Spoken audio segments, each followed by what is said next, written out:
Hello दोस्तों, I am Saurabh and welcome to my YouTube channel study से। दोस्तों आज इस वीडियो में मैं आपको बताने वाला हूं कि एसबीआई क्लर्क प्रीलिम्स 2022 का एग्जाम हमें कैसे अटेम्प्ट करना है, मैथ्स सेक्शन को कैसे अटेम्प्ट करना है, रीजनिंग सेक्शन को कैसे अटेम्प्ट करना है, इंग्लिश सेक्शन को कैसे अटेम्प्ट करना है, ये सब मैं आपको लाइव बताने जा रहा हूँ। एंड दोस्तों कुछ पॉइंट एक्स्ट्रा भी बताऊंगा कि किन चीज़ों से हमें वहाँ पे बचना है और किन चीज़ों से नहीं बचना, क्या चीज़ हमें करनी चाहिए। कुछ बहुत छोटे छोटे पॉइंट्स आपको बताने जा रहा हूँ, ठीक है दोस्तों। सो प्लीज़ वीडियो में लास्ट तक बने रहिएगा, हर एक पॉइंट आपके लिए हेल्पफुल रहेगा। कल भी एग्जाम है 19 नवंबर को एंड अगेन 20 नवंबर एंड 25 नवंबर को। सो प्लीज़ आप लोगों के लिए ये वीडियो बहुत ज़्यादा हेल्पफुल होने वाली है। प्लीज़ इस वीडियो को शुरू करने से पहले लाइक शेयर एंड कमेंट करके भी जरूर बताना। और जो भी मेरे यूट्यूब चैनल स्टडी से पर नए आए हैं, प्लीज़ इसको सब्सक्राइब करना और बेल आइकन को प्रेस जरूर करना, जिससे आने वाली वीडियो की सभी नोटिफिकेशन आपको मिलती रहे। चलिए सीधा गाइस देखते हैं, स्टार्ट करते हैं, ठीक है। मैंने लिया है ओलिव बोर्ड का SBI clerk 2022 prelims memory based का पेपर, 12 नवंबर वाला, जो भी 12 नवंबर को हुआ था वही मेमोरी बेस्ड। आप लोगों ने ये मॉक लगा भी लिया होगा। सो प्लीज़ कमेंट बॉक्स में कमेंट करके जरूर बताना कि इस मॉक में आपके नंबर कितने हैं, ठीक है दोस्तों। चलिए देखते हैं। एंड ये नेक्स्ट दोस्तों, हाँ सबसे पहले एक चीज़ मैं आपको बता रहा हूँ। 12 नवंबर को कुछ बच्चों के साथ ये प्रॉब्लम्स आई थी कि यहाँ पे एक एग्जाम टाइम में, एग्जाम हॉल में सिस्टम के नीचे एक लैंग्वेज सेलेक्ट करने के लिए दिया हुआ होता है, यहाँ पे नीचे नीचे की साइड में सेलेक्ट द लैंग्वेज, ठीक है दोस्तों। तो कुछ बच्चों के साथ ये प्रॉब्लम्स क्रिएट हुई थी कि ये वाला ऑप्शन उनके उनके सिस्टम पे नहीं आ रहा था, ठीक है दोस्तों। ये जो सेलेक्ट द लैंग्वेज होता है कि हिंदी सेलेक्ट करनी है या इंग्लिश सेलेक्ट करनी है या उर्दू सेलेक्ट करनी है, वो बहुत बच्चों के साथ वो ऑप्शन ही नहीं आ रहा था खुल के, ठीक है। सो वहाँ पे आपको घबराने की जरूरत नहीं है, हाइपर होने की जरूरत नहीं है।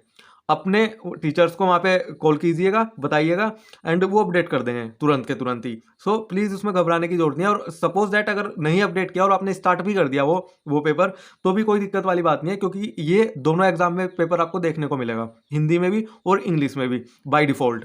ऐसा नहीं है कि अगर पहले क्या होता था कि अगर इंग्लिश बाय डिफ़ॉल्ट हमने कोई लैंग्वेज सेलेक्ट नहीं की तो बाय डिफ़ॉल्ट वो इंग्लिश में आता था। बट अब both language, Hindi and English दोनों में है, बाय डिफ़ॉल्ट आपको दोनों लैंग्वेज में देखने को मिलेगा। सो प्लीज़ जिस भी स्टूडेंट के साथ ये प्रॉब्लम आए तो वहाँ पे हाइपर होने की जरूरत नहीं है, अपने माइंड को रिलैक्स रखना, बिकॉज इसी की वजह से हमारा एग्जाम इफेक्ट पड़ता है और एग्जाम खराब होने का भी चांसेस रहते हैं, ठीक है दोस्तों। सो इन चीज़ों से जरूर बचना। वहाँ पे अगर आपके पास भी ये ऑप्शन नहीं आया तो हाइपर होने की जरूरत नहीं है, उसको आप स्टार्ट भी कर सकते हैं या फिर अपने टीचर को ये बता सकते हैं, वो अपडेट कर देंगे। बाय डिफॉल्ट आपका जो पेपर खुलेगा वो दोनों लैंग्वेज में खुलेगा, ठीक है दोस्तों। ये फर्स्ट पॉइंट था आपके लिए। चलिए अब स्टार्ट करते हैं।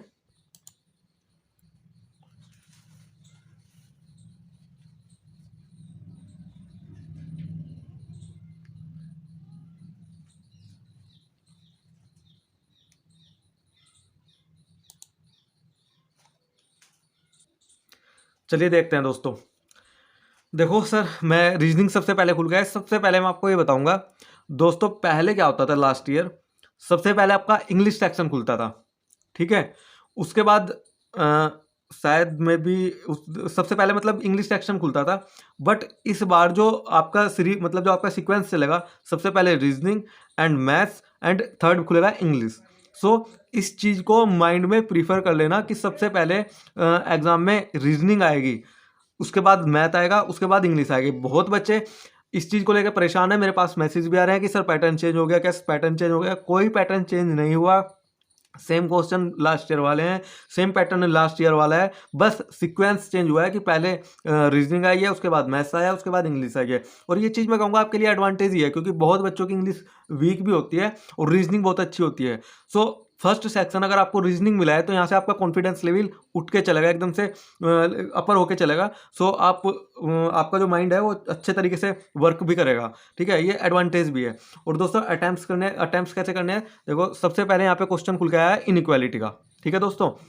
जैसे ही क्वेश्चन नंबर फर्स्ट पे इनइक्वालिटी आई, आप उसको अटैम्प्ट करना और एंड नेक्स्ट करते जाना। इनइक्वालिटी आई, सपोज दैट अगर दोस्तों पहला क्वेश्चन मेरा पजल आता, पजल वहाँ पे मिली हुई होती है यहाँ पे पहले क्वेश्चन पे, तो आपको वो पजल्स स्किप करनी होती है, ठीक है आपको। क्योंकि पजल्स दोस्तों कहीं ना कहीं उन बच्चों के लिए जो भी फ्रेशर्स हैं या जिनकी तैयारी थोड़ी वीक है, दोस्तों, तो उनको अगर वो एक भी पजल में स्टक कर गए तो उनका पूरा पेपर, कंप्लीट पेपर बिगड़ सकता है। सो मैं यही सजेस्ट करूंगा कि सबसे पहले अगर आपके सामने क्वेश्चन नंबर 1 पे कोई मिसलेनियस क्वेश्चन खुलता है या सिलोजिज्म या फिर इनइक्वालिटी, सो आपको उसको अटेम्प्ट करना है। और अदरवाइज अगर पजल सा खुल के आए या ब्लड रिलेशन भी खुल के आया, क्योंकि ब्लड रिलेशन को भी बाद में ही अटैम्प्ट करना चाहिए, तो प्लीज़ उसको स्किप करके आपको आगे चलना है। और ये सब काम आपको विद इन ए सेकेंड करना है, ठीक है दोस्तों। सपोज दैट अगर यहाँ पे पजल खुल के आती तो आपको जल्दी से, आपको ये भी पता होता है कि 1 to 5 पजल के क्वेश्चन होता है, तो सीधा 6 क्वेश्चन पे क्लिक करना था एंड उसको फिर चेक करना था कि आगे कौन सा क्वेश्चन है, ठीक है। सो चलिए दोस्तों, एक कुछ छोटे छोटे पॉइंट है जो हमारी हेल्प करते हैं एग्जाम को क्लियर करने में। और दोस्तों मैं अभी भी बता रहा हूँ, जिनकी तैयारी कम भी है ना, वो भी इस एग्जाम को क्लियर कर सकते हैं, इस एग्जाम को क्लियर कर सकते हैं। बिकॉज एक तो नॉर्मलाइजेशन भी होता है, और दूसरा अगर आप एक्यूरेसी के साथ अटैम्प्ट करोगे तो आसानी से पेपर कट ऑफ क्लियर हो जाएगी, ठीक है दोस्तों। चलिए, तो इनइक्वालिटी हुई, तो मैंने इनइक्वालिटी जल्दी जल्दी से अटैम्प्ट करी एंड नेक्स्ट किया इनइक्वालिटी, फिर से नेक्स्ट किया इसको सोल्व करके। देन उसके बाद है if two subtractive from 3rd 5th 7th digit from the left side 1 to 4 digit from the, दोस्तों उसके बाद ये वाला क्वेश्चन है मिसलेनियस क्वेश्चन। सो इसको इस वाले क्वेश्चन को आप अटैम्प्ट करते या नहीं करते, प्लीज़ कमेंट बॉक्स में मुझे कमेंट करके जरूर बताना। बट हाँ, मैं इस क्वेश्चन को अटैम्प्ट करके ही आगे बढ़ूंगा, ठीक है दोस्तों। सो फिर आगे गया मैं। उसके बाद है पजल। पजल कौन सी है? फ्लोर बेस्ड पजल है, ठीक है। 7 प्यूपिल फ्लोर बेस्ड पजल है दोस्तों। 7 पर्सन है, 7 फ्लोर बेस्ड प्यूपिल पजल है। सो इसको मुझे स्किप करके आगे बढ़ना है, ठीक है। ये सब काम विद इन ए सेकंड करना है। जैसे ही आपने देखा कि पजल है तो with in A second save and next पे क्लिक करना और आगे चलना, ठीक है। उसके बाद फिर से पजल है, पैरेलल रो वाली है, 10 प्यूपिल पैरेलल रो। उसके बाद इसको फिर से स्किप करके आगे चलना है।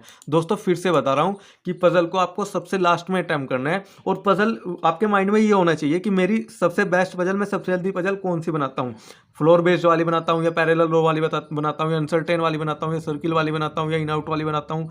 ये आपको, आपने अभी तक जितने भी मॉक दिए आपने ऑब्जर्व कर लिया होगा। बट मेरे हिसाब से अब जैसे ये थोड़ा माइंड में आपको लेके चलना है कि फर्स्ट मतलब पहले जो पजल थी वो थी 7 बेस्ड वाली फ्लोर वाली, एंड दूसरी पजल है पैरेलल रो वाली 10 प्यूपिल, ठीक है। इसको भी मैं स्किप करता, अगर मैं अटैम्प्ट करता तो मैं ऐसे ही सेम एज अटैम्प्ट करता, सो उसको छोड़ के आगे चलता एंड, ठीक है दोस्तों। ये सब काम आपको विद इन ए सेकंड करना है दोस्तों, ठीक है। उसके बाद फिर से पजल है 7 person and sitting around a circular table. फिर से एक पजल है दोस्तों। अभी तक 3 पजल देखने को मिल गई है। एक तो फ्लोर बेस्ड वाली, सेकंड अपनी पैरेलल वाली, थर्ड वाली सर्कल वाली 7 पर्सन। तो मैं इसको भी स्किप करता एंड नेक्स्ट चलता, क्योंकि दोस्तों देखो पजल में कहीं ना कहीं उन बच्चों के साथ बहुत प्रॉब्लम। और दोस्तों एक काम, हाँ एक पॉइंट मैं आपको ये भी बताने जा रहा हूँ, अगर सपोज दैट आप वहाँ पे पजल में स्टक हो गए ना एक बार, उसमें जिदपना नहीं दिखाना है, एटीट्यूड नहीं दिखाना कि कलर की पजल है मुझे बनानी है नहीं। आपको उसको स्किप करके आगे चलना है विद इन ए सेकंड, ठीक है। उसको फिर लास्ट में देखना है दोस्तों। ये चीज होती है, अगर हमारे से कोई पजल नहीं बन रही है ना, अगर हम उसमें कंफ्यूज हो गए, तो वो बिल्कुल मतलब वो बन ही नहीं पाती है फिर उस टाइम पे एग्जाम प्रेशर्स। सो उसको वहीं पे स्किप करके आगे चलना है, ठीक है दोस्तों। एंड उसके बाद ये वाली भी पजल है, इसको भी स्किप करके आगे चलना है। उसके बाद ब्लड रिलेशन है। ब्लड रिलेशन भी मोस्ट ऑफ बच्चों का वीक होता है दोस्तों। मेरा ये वीक नहीं है, इसको मैं अटेम्प्ट करता जरूर। जिसका ये वीक है वो इसको स्किप करके भी आगे चलना था, ठीक है। विद इन ए सेकंड दोस्तों, विद इन ए सेकंड ये सब काम करने हैं। मैं इसको अटेम्प्ट करता और अटेम्प्ट करने के साथ ही मैं इसको 7 नेक्स्ट करता। उसके बाद आपकी अल्फान्यूमेरिक सीरीज करिए, अच्छे से करिए, जल्दी जल्दी करिए। उसके बाद करके 7 नेक्स्ट करते रहिए, ठीक है दोस्तों। अब भाई हमारी 3 पजल स्किप हो गई। उसके बाद फिर से अनसर्टेन पजल मिली है, इसको भी मैं स्किप करना था और आगे विद इन ए सेकंड ये करके आगे चलता। उसके बाद है हमारी सिलोज अटैम्प्ट करने थे दोस्तों, ठीक है। सिलोज को अटैम्प्ट करके वो तो सब आप सब लोग कर ही लोगे विद इन ए सेकंड। उसके बाद 2 मिसलेनियस है, इनको भी अटैम्प्ट करता 35। उसके बाद इसके बाद मेरे माइंड में 4 पजल हैं। इन 4 पजल कौन कौन सी है? 7 प्यूपिल फ्लोर बेस्ड पजल है, पैरेलल वाली है, सर्किल है, 7 सर्किल लोग बैठे हैं सर्किल में 7, एंड फोर्थ कौन सी है? फोर्थ अनसर्टेन वाली है। अगर मैं होता तो सबसे पहले मैं अनसर्टेन वाली पजल अटैम्प्ट करता। देन उसके बाद 7 फ्लोर वाली करता, देन उसके बाद सर्किल वाली करता, देन उसके बाद पैरेलल रो वाली करता 10 प्यूपिल वाली। सो मेरा ये सीक्वेंस रहता है इस वाली रीजनिंग में। ठीक है दोस्तों, आपका भी बताना आप किस तरीके से अटेम्प्ट कर रहे हो, बट दोस्तों इसी तरीके से आपको भी अटेम्प्ट करना है, देखना बहुत अच्छे मार्क्स आएंगे। पहले सबसे पहले वो क्वेश्चन अटेम्प्ट करने हैं, और ये सब काम वहाँ पे सोचने का टाइम भी नहीं मिलता। अगर आपने पजल देखी तो पजल में सीधा, अगर सपोज दैट आपने फर्स्ट क्वेश्चन पे पजल देखी तो सीधा 6 क्वेश्चन पे क्लिक करना। आपको पता है कि 1 to 5 मेरी पजल है, सीधा 6 क्वेश्चन पे आना। ठीक है, और उसके बाद अगर वहाँ पे मिसलेनियस क्वेश्चन है या सिलोज इनइक्वालिटी, उनको अटेम्प्ट करना, देन लास्ट में पजल्स पे आना सबसे बाद में। ठीक है, बिकॉज ये सब काम अब देखो 4 पजल है, 520 क्वेश्चन पजल के हैं, 15 क्वेश्चन आपके मिसलेनियस है जिसमें सिलोज है, इनइक्वालिटी है, 2-3 मिसलेनियस है, अल्फान्यूमेरिक सीरीज है। ठीक है दोस्तों, तो दोस्तों ये सब मतलब आपने सपोज दैट 10 मिनट में वो मिसलेनियस खत्म करिए, उसके बाद 10 मिनट बची आपके पास, 10 से 12 मिनट बचेगी, वो आपको पजल में लगाने हैं। ठीक है, और पजल में भी वो सीक्वेंस लेके चलना है। वैसे तो एसबीआई क्लर्क में बहुत हार्ड पजल नहीं आती, इजी पजल आती है, बट फिर भी कुछ स्टूडेंट्स जो कि न्यू हैं या फिर जिनके मार्क्स अभी मॉक में बहुत कम आ रहे हैं, उनके लिए सबसे इंपॉर्टेंट पॉइंट्स है ये कि उनको पजल में भी वो पजल पहले सेलेक्ट करनी है जिसको लगता है कि मैं पजल सबसे अच्छी बना पाता हूँ, उसमें मैं स्टक नहीं करता। ठीक है, अगर मैं ये पेपर देता तो मैं सबसे पहले अनसर्टेन वाली पजल को अटैम्प्ट करना था, उसके बाद 7 फ्लोर वाली अटैम्प्ट करता, उसके बाद सर्किल वाली अटैम्प्ट करता, उसके बाद 10 पैरेलल रो वाली अटैम्प्ट करता। ठीक है दोस्तों, सो ऐसे ही मैं अपना रीजनिंग का सेक्शन कंप्लीट करता। और दोस्तों देखना, अगर ये स्ट्रैटेजी आप भी फॉलो करोगे तो 100% अच्छे मार्क्स गेन करके आओगे। ठीक है दोस्तों, उसके बाद मैं इस सेक्शन को करता हूँ 7 नेक्स्ट, एंड मैथ्स पे चलते हैं दोस्तों।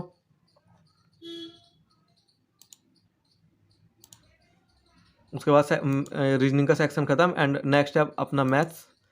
अब आई दोस्तों मैथ्स की बारी। दोस्तों फिर से बता रहा हूँ, इस बार जो आपका सीक्वेंस रहेगा वो पहले रीजनिंग, देन मैथ्स, उसके बाद इंग्लिश। दोस्तों सबसे पहला क्वेश्चन मेरा अरिथमेटिक का खुल के आया। अब देखो दोस्तों, मैं बिल्कुल स्ट्रैटेजी बता रहा हूँ आपको, प्लीज़ यही स्ट्रैटेजी आपको भी फॉलो करनी है। अब सबसे पहले क्वेश्चन मैथ्स का अरिथमेटिक का खुल के आया, तो मैं इसको एकदम से इस 7 नेक्स्ट करता, नहीं अटैम्प्ट नहीं करता दोस्तों, मैं इसको मैं एकदम से इसको 7 नेक्स्ट करता। ठीक है, 7 नेक्स्ट। हालांकि क्लर्क में अरिथमेटिक भी बहुत ज़्यादा टफ नहीं होती, बट दोस्तों अरिथमेटिक कहीं ना कहीं बहुत बच्चों की वीक होती है। सबसे पहले अपने स्पीड मैथ्स को देखना कि स्पीड मैथ्स कौन से नंबर पे है। सो मैं इसको 7 नेक्स्ट करता, विद इन सेकंड करना है दोस्तों काम, विद इन ए सेकंड। ठीक है दोस्तों, एकदम से अरिथमेटिक देखा, विद इन ए सेकंड, आगे चले। उसके बाद डीआई में आगे चले। ठीक है दोस्तों, आगे चले। उसके बाद है मेरा रोंग नंबर सीरीज। दोस्तों रोंग नंबर सीरीज भी काफ़ी बच्चों की वीक होती है, हालांकि एसबीआई क्लर्क में इतनी टफ नहीं आती, बट फिर भी अगर रोंग नंबर सीरीज आपको दिखगी तो कहीं ना कहीं आप इसमें फंस भी सकते हो। ये भी आपको मैं बता रहा हूँ किस सीक्वेंस में अटेम्प्ट करना है, तो मैं भी इसको स्किप करके आगे चलता। ठीक है, उसके बाद फिर से अरिथमेटिक है दोस्तों, अरिथमेटिक को स्किप किया। उसके बाद आया आपका खुल के सिंप्लीफिकेशन, क्वेश्चन नंबर 21 पे। ठीक है, इनको ये आपको जो 20 तक स्किप करने का टाइम मिला दोस्तों, ये max stop most stop 5 second में मैं 20 मतलब 3 to 4 सेकंड के अंदर में 21st क्वेश्चन पे आ गया होता, क्योंकि मुझे एकदम से जल्दी जल्दी स्किप करता मैं, और 3 to 4 सेकंड के अंदर मैं 21 क्वेश्चन पे आ गया होता। ठीक है, उसके बाद ये अच्छे से ये सारे क्वेश्चन अटेम्प्ट करना बढ़िया से। आप लोगों की ये चीज़ अच्छी होगी विद इन एटलीस्ट 21 से स्टार्ट था, और कहाँ तक है देखते हैं, 32, 33, 34, 35, 15 क्वेश्चन है सिंप्लीफिकेशन के इस वाले पेपर में। ठीक है, 15 क्वेश्चन ये आपको 3 से 4 मिनट में आप खत्म कर दोगे दोस्तों, 3 से 4 मिनट में। ठीक है, ठीक है दोस्तों, 3 से 4 मिनट में मोस्ट ऑफ मैक्सिमम 4 मिनट में आपको खत्म हो जाएगी ये सारा सिंप्लीफिकेशन का क्वेश्चन। तो आपके 4 मिनट में 15 क्वेश्चन अटेम्प्ट हो चुके होंगे। देन उसके बाद आना डीआई पे। डीआई कौन से नंबर पे थी दोस्तों? डीआई थी मेरी 10th वाले नंबर पे, तो सीधा 10th वाले क्वेश्चन पे आना और डीआई टाइम करना। डीआई बहुत ईजी है, कौन सी है? Below table show the number of patients who admitted in their hospital ABC in 3 months, March April. बहुत ईजी डीआई है दोस्तों। उसके बाद दोस्तों डीआई पे ही आना है, क्योंकि डीआई इतनी ज़्यादा टफ नहीं मिलेगी, इजी डीआई मिलेगी दोस्तों। ठीक है, उसके बाद आप डीआई पे आओगे और डीआई को टाइम करोगे। एक डीआई है, आपके 5 क्वेश्चन है, 2 से 2.5 या मोस्ट ऑफ 3 मिनट, यानी कि आपके 7 से 8 मिनट में 15 और 5 20 क्वेश्चन हो चुके होंगे। 7 से 8 मिनट में आपके 20 क्वेश्चन हो चुके होंगे। उसके बाद में आता रोंग नंबर सीरीज पे। ठीक है, रोंग नंबर सीरीज कहाँ थी? 16 क्वेश्चन पे। 16 क्वेश्चन पे रोंग नंबर सीरीज है।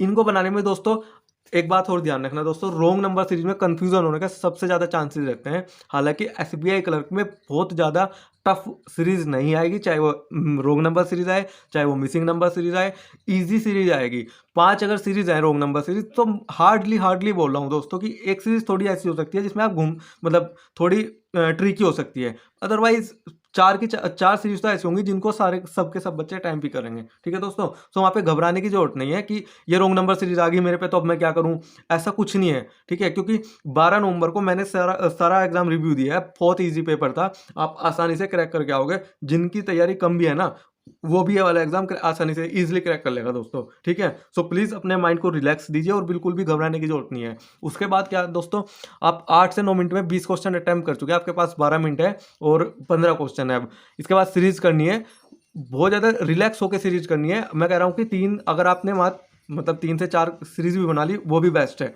और ज़्यादा टफ नहीं आएगी सीरीज, बहुत इजी सीरीज आएगी। 5 की 5 सीरीज डुएबल होती है, आसानी इजीली डुएबल होती है। बट कुछ बच्चों की रोंग नंबर सीरीज बहुत ज़्यादा, मतलब वो रोंग नंबर भले ही वो ईजी भी है ना, तो उनको डर लगने लगता है देख के कि ये पता नहीं क्या आ गया। सो प्लीज़ ऐसा मत कीजिए आप लोग।